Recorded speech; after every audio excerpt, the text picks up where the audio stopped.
my name is Maggie, and I'm getting on video tonight, clearly the evening time, for a couple of reasons. One, the first is because there's actually a workshop on Saturday, this Saturday, in 2 days, about the evenings, and it's the title of the workshop is called Pivoting Toward Wholeness, which I'm going to talk about a bit of what that means today and what it can look like, what it might mean, what it might not mean for you, so that even if you don't come to the workshop, maybe some of these ideas can get your thoughts going. I'm plan to make more videos about this topic, more informative, kind of practical videos. This one, honestly, is just going to be like a coffee talk kind of thing. But I just wanted to get on video to connect.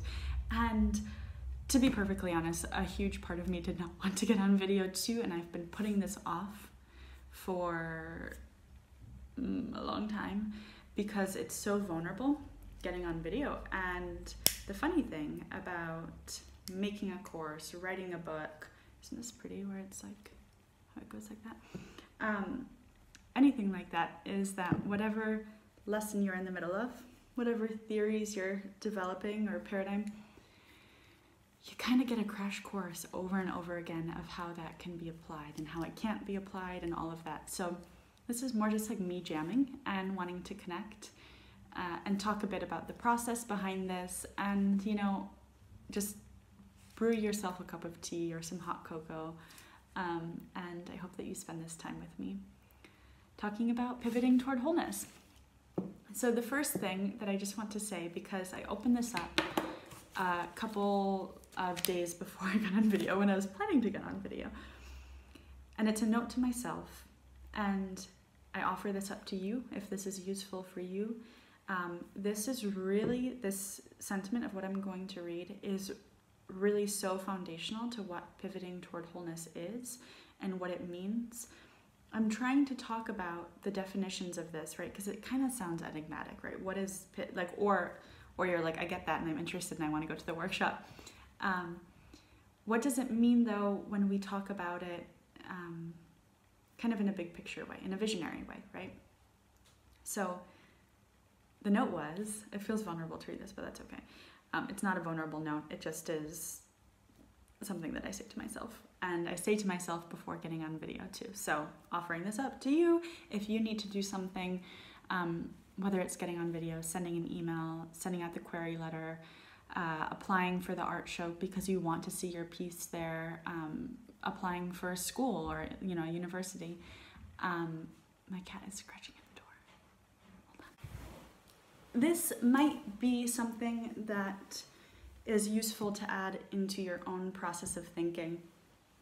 And I'm sharing it because, in a way, not only does it encapsulate the foundations of so much of pivoting toward wholeness, which I'll get into in a second, but this is a pivot in itself. When we think about what does this mean and what can it look like,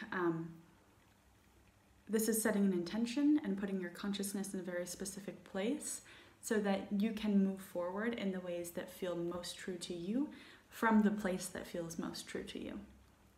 So here it is. I show up as my radiant, wakeful self for my small, young, and vulnerable self, and I love her by showing up. Okay. So I kind of was like, oh, am I gonna share this? But yeah, I show up as my radiant, wakeful self for my small, young, and vulnerable self, and I love her up by showing up. And so what I mean by this, I'm doing this right now, when I feel really afraid of how I'm being perceived, how someone might criticize me, what kind of thoughts they might think about me. I'm not going to be listing out what those insecurities are right now, but you might know for yourself, like there's usually the patterns of a few of these clingy kind of judgments. It becomes almost impossible to sit down in front of the camera or to sit down and do whatever needs to happen that I want to do, that my desire is wrapped up in, right? Where my desire and my fear are together in some way. It feels so difficult, and it feels like I need to drag myself there. And then the whole time, I notice from that place that my ego is leading. I feel self-protective. I feel like I'm self-monitoring in so many ways. I don't know if any of this lands for you. This might happen when you're giving speeches. This might happen when you're speaking up in seminars, speaking up in front of your boss or coworkers, pitching an idea, sharing something vulnerable with friends, whatever it is, presenting something that you care about in any capacity, even if it's not verbal. It becomes so difficult to do it from that vulnerable place. And when I can instead, through small daily accrued practices, tune into the part of myself that feels so much truer, that feels whole and resourced, that's a facet of myself, just like the vulnerable side or the young or the playing small, the feeling small side is a facet of myself. If I tune into the one that feels behind that, then there's more space for me to be able to show up with all of those other feelings, not trying to outpace them, not trying to, this is a big one, right? Build up coping mechanisms to move beyond them, not trying to erase the thoughts, not trying to distract myself away from them, which of course I do, and you probably do, I think we all do, in different ways. But so long as I can remember and continually attune to showing up as my radiant, wakeful self, my highest self, my inner mentor, whatever this is, right? When I have an image of what that is, a flexible, evolving vision, and practices by which I can attune to that, then I can anchor that down into my consciousness and show up from that place. And I still have all of the feelings, all of the other feelings are still present. They're just held within something wider. Kind of like when we practice presence, let's say if you're grieving or if you're really stuck in overwhelm. And if you're practicing presence in a space that feels safe or with a voice that feels safe, something wider is holding all of those charged emotions. They might dissipate, and they usually do, right? They might move around, or you might move your body. But it's about opening up to something that can contain that. That's already there, or that can be a capacity that we can develop, right? So much of what pivoting toward wholeness is just that. It's cultivating our visions, knowing our visions, voicing those, and having those co-held within community. And then figuring out how we can step into those in radically small ways. And I mean like really radically small ways. Instead of holding our vision as this kind of landscape in the far beyond. Maybe this unchecked or tantalizing idea of arrival or a destination or waiting to get to that place. That's something that I've struggled with too. Is like, well, that when I have faith that that might happen, there can be this kind of waiting of it's just going to happen at one point, right? I'm going to get to that age, I'm going to get to that place, whatever it is. And instead thinking of it really as how we can anchor that down into our state of being, into where we place our attention, and how that can inform a moment-by-moment choice in a way that feels safe and accessible and self-honoring ultimately. So this is a pivot, right? I show up as my radiant, wakeful self for my small, young, vulnerable self, and I love her up by showing up. Loving yourself through the process of showing up, regardless, as much as possible, of what the outcome or the consequence might be. You know, loving yourself up through that process and afterward, and holding that as your treasure. You know, I'm starting a launch soon for Pivoting Toward Wholeness, which is going to be a full course, the beta version of this course, and I have no idea how this is going to turn out. Not the course content, but in terms of enrollment, I have no idea who is going to gather in that space, how many people, if it's going to be crickets, I really don't know. Regarding Do is a micro studio with a micro community and micro audience, and so there's potency in that, but it's also really small, right? And it can take some kind of right time, right place in terms of someone opting in to sign up for a 5-week course. So I don't know how it's going to show up or how it's going to end up, but through showing up through that process and learning and engaging in deliberate practice where my skill sets do not match my, like, the sincerity with which I bring my heart, you know, there's a gap that I'm trying to close in building these skills and continuing to show up. That's so much of the success right there.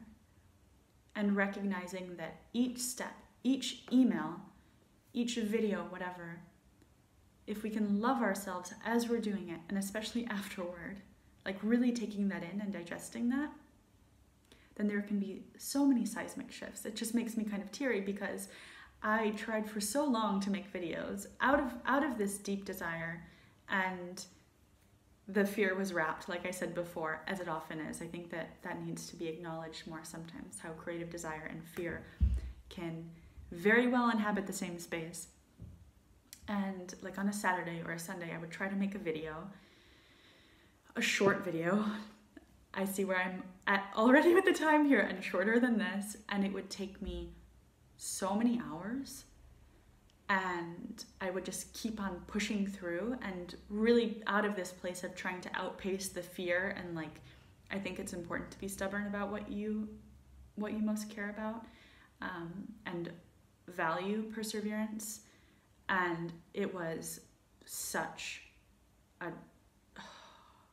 like, as if I had leaden boots on. It was just such a drag and so exhausting, and not even exaggerating, would do 4 or 5 hours trying to get a final take. And of course, watching back the footage and being really cruel to myself of what it looked like and the quality and my voice and the da-da-da-da-da-da.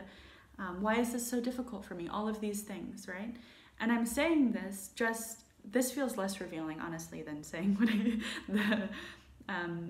the note that I said before. I'm saying this because I know that I'm not the only one who has gone through this, and that it extends far beyond trying to make video, right? This is something that can come up so often where we keep coming up against these walls. And I'm not saying that I have any of the answers for this at all, and that's not even the idea. It's coming back to this thing of loving ourselves as we're in the process, and recognizing that we're showing up with so much sincerity and caring so much, and that it can be painful and it can be difficult. And I think that we have to see ourselves in that, and other people have to see us too. And that's one of the reasons why I care so deeply about not only, you know, cultivating and honoring your visions and knowing what those are and recognizing those as these gorgeous atmospheres that are ever evolving and can be both so clear and so vivid and so ambiguous, but you know it, you know, kind of like a dream. I have cat hair on my face. Having those visions co-held within community is the most powerful thing. And I'm so curious to know from you, if you're watching this far, thank you. And if you even want to comment below or send me a private message about, have you articulated your visions to some degree? In whatever category of your life, or all of them, or whatever. I mean, even I'm talking about visions with time. The workshop that we'll do on Saturday, Pivoting Toward Wholeness, in the evenings will be in a preliminary way talking about our visions in the evenings.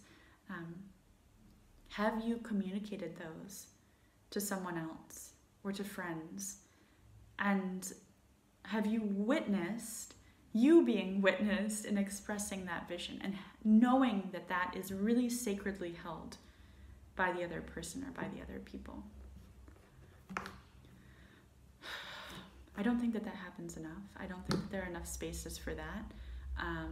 Everything that I do for Regarding Do comes out of a place of like really wanting to see something in the world, and not knowing how to craft that, and often again being afraid of putting it out there, but just trying. And this is one of those areas that is the through line of so much of Regarding Do, is knowing and honoring your visions and having practices and community to support that. And moving, most importantly, from that consciousness every day in all of the ways that you can. And I also recognize that our agency within daily life is limited, and I don't think that that's acknowledged enough either, right? We do live within systems, and don't always have a say in that. And it can dictate a huge part of our lives, a huge element of how safe we feel or not, a huge element of how much voice we have or how expressed we can be. And also I think that there's these crevices of potential and possibility that are just living within our everyday that we don't always see. And something like pivoting toward wholeness can help us get there. So I'm going to wrap up because it's almost 15 minutes. I just want to say a couple of things in terms of pivots and pivoting and what this can look like. I'm curious to know from you if you practice any pivots, whatever that means to you, right? I'm not trying to tack this down, and what pivoting might be for you. Something I did at the beginning of, sorry, I have like cat hair on my face. Something I did at the beginning of this video was I lit a candle, and that is such a good pivot because it affects the atmosphere. It's something ancient to look on, right? It's so soothing. I think it's such a privilege to have candles. And when we couple candle lighting with different activities or different times of day, it's really a way to build meaning in our lives, and to help our nervous systems stay calm and soothed and know that we're here for ourselves, right? We're showing up as our radiant, wakeful selves for the facets of ourselves that are small, young, and vulnerable, and letting all of that be there, letting all of those facets exist. So that's one. Also scents. I have this orange scent right here that I put on before this, having something that can take you back to your senses, putting that on in a daily way, smelling something, not even putting something on, but smelling a flower, smelling incense, smelling something when you feel anxious, when you're trying to transition and switch modes, let's say into the evening, can also be a pivot. So there's a bunch of different types of pivots, which we'll explore. And one is pivoting for amplification, like let's say lighting a candle, and one is pivoting for transitions. Let's say I light incense when my workday is complete, and that helps me to transition. Or, right, I can light a candle as the transition point, and that can also amplify the atmosphere and the presence and my ability to kind of rest back into the moment and remind myself that it's safe to be here. It's safe to stay in contact with what's happening inside.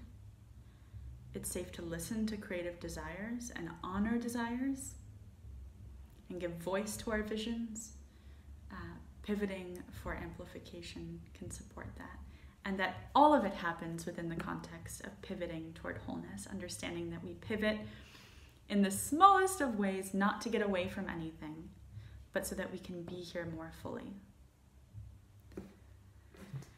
That's what I got. Thanks for watching this, and I hope to see you Saturday. If we don't see each other, then I hope that this inspired you in some way, and if you registered already, thank you. Look forward to being with you. I'm actually going to give the workshop at 11 p.m. my time, so talk about showing up for your vulnerable self. That's okay though. We're going to be there together, so take care and be gentle with yourself, and until next time, bye.